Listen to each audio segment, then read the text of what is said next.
All right, what's up, YouTube? So I'm currently doing a crankshaft position sensor swap on my Dodge Dakota 2000. It's a 4.7 engine V8 SLT, and I'm trying to remove the sensor off the engine. It's right underneath here. It's on the passenger wheel well side, and what you're going to be using is a 10 or a half inch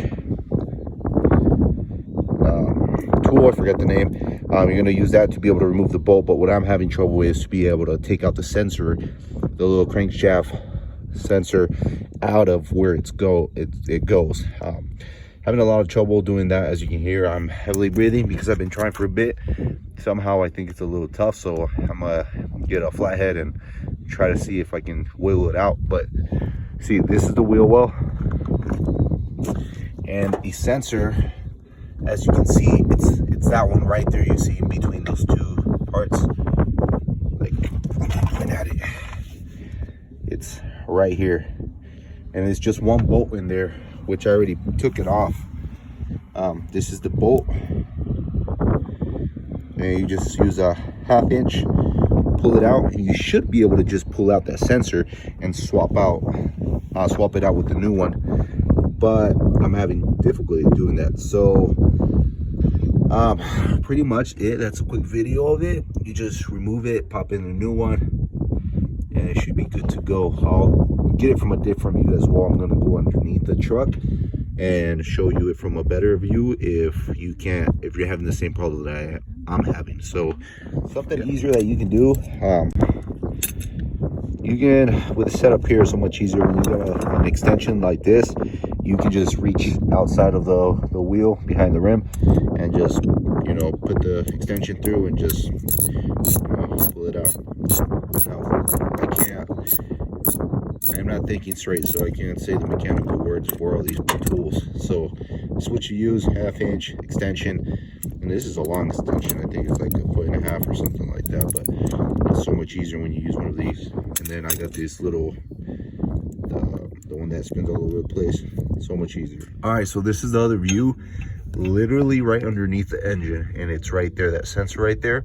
You see, I took off that one bolt, and now I'm having trouble pulling it out, so I'm gonna use a little flathead to be able to kind of wiggle it out, my hopes. So that light is from the wheel well going straight there, bottom view.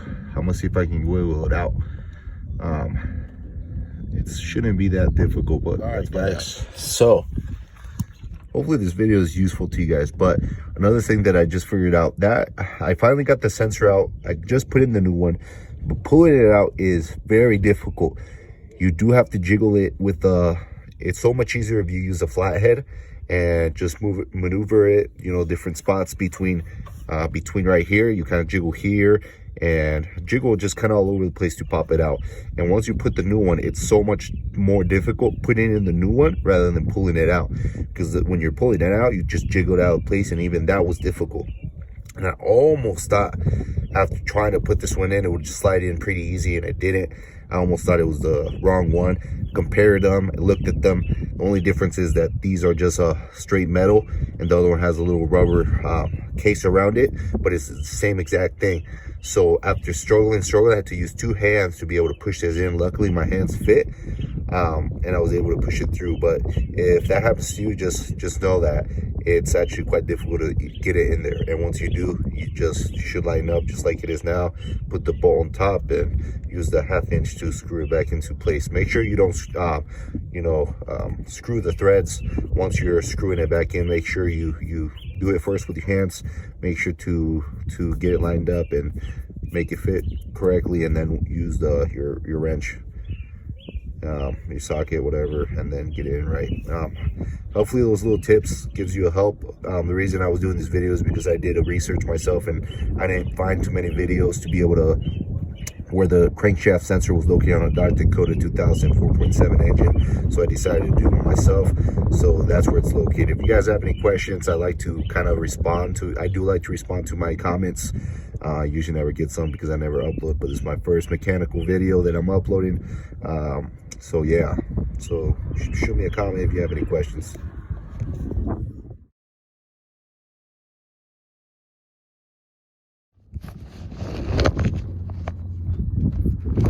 So there's my tool. You see I'm putting my one hand through the wheel well and the other one underneath the engine, just tightening it. Really wish I had a power tool. You see, there literally should be not like a huge amount of tug. Of course, right when it's getting closer to finishing, there is going to be a little tug, I assume. Excuse me. I live in a dirt area, so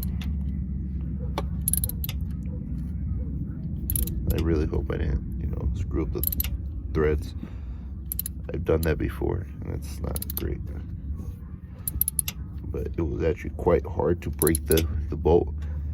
Once I was trying to get the sensor out, when I unloosened it, it was definitely not easy. So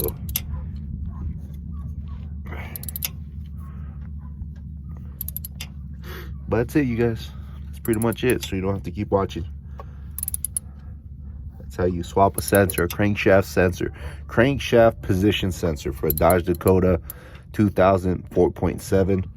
And I believe that those the 2000 runs up to like 2003, like a 99 to something like that. It changes models afterwards, but for 2000 it's like, believe it's 2000 to 2003, something like that. So just, you know, twist it until it feels good. You don't want to overdo it, then you'll screw up the threads. That's it, you guys.